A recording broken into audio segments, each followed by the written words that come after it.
The first step in solving a differential equation is to identify the type. This is clearly variable separable.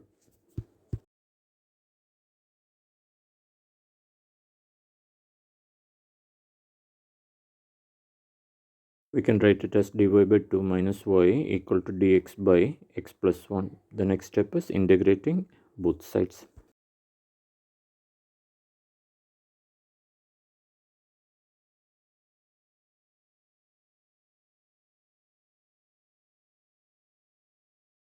We use this formula for integration. The important thing to note here is that for 1 by 2 minus y, the coefficient of y is minus 1.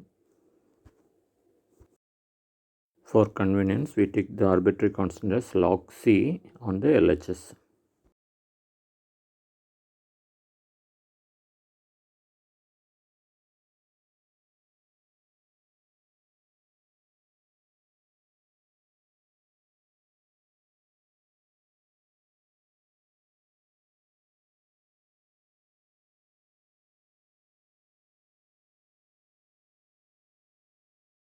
Collect the variables on one side and apply the property of logarithms.